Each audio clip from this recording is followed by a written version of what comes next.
कृष्णा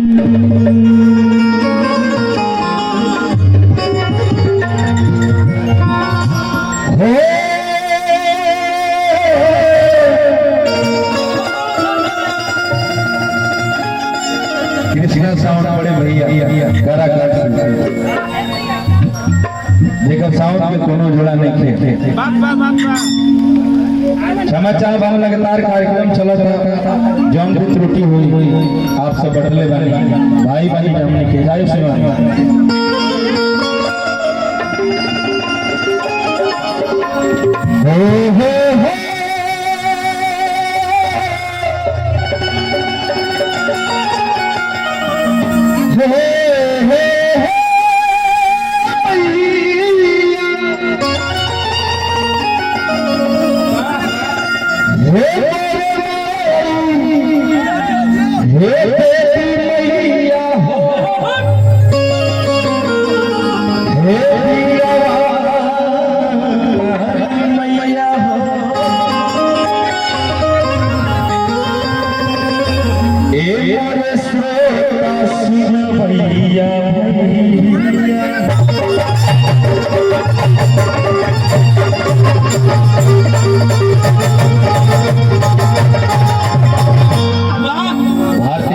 आप सीनियर कलाकार हैं,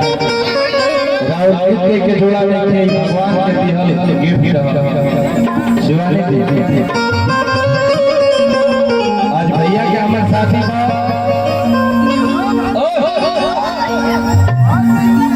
पगड़िया बहला के बाद रख लो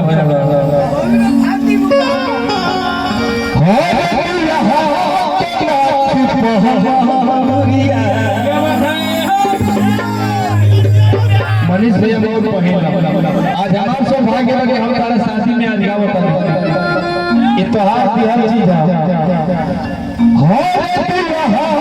के लाठी में बाउरिया बड़ा पीरी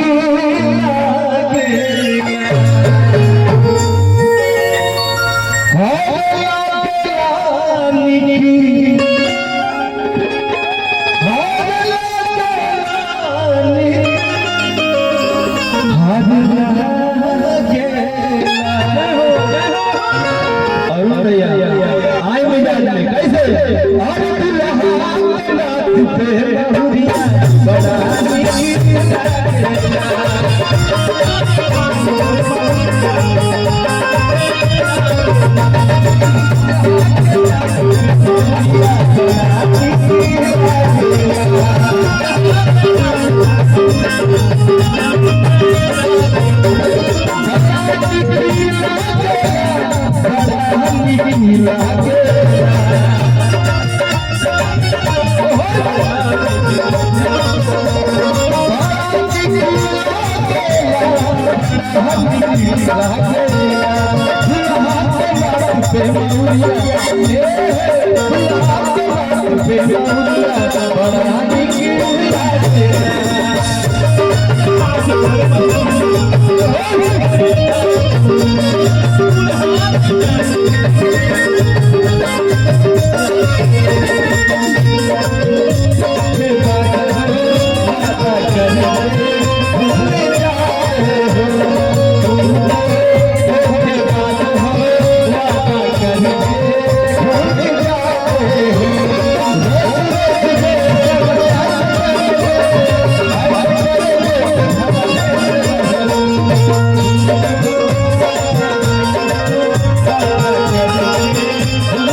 डिजिटल जमाना हो गया, सोशल मीडिया के जमाना हो गया,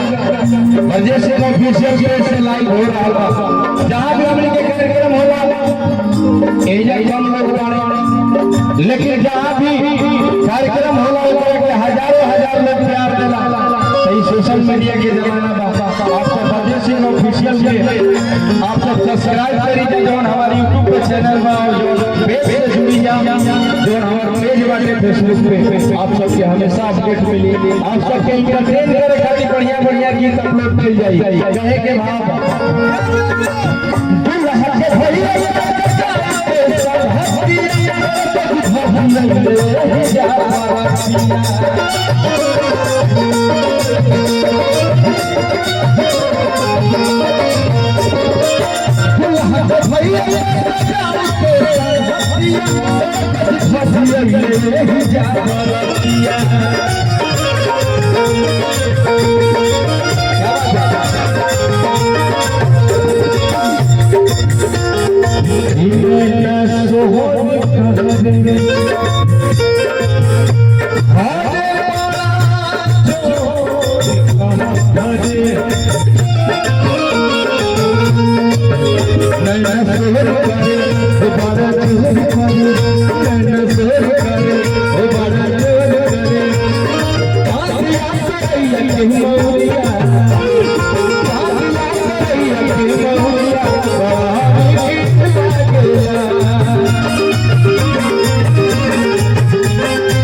प्यारा सेहरा के भाव रहे लेकिन जहाँ भी मंच पे हम जाई रहे एगो गाना हमारा दिल के बड़ा छू गइल बा वही से शुरुआत करेला कलेंदर जी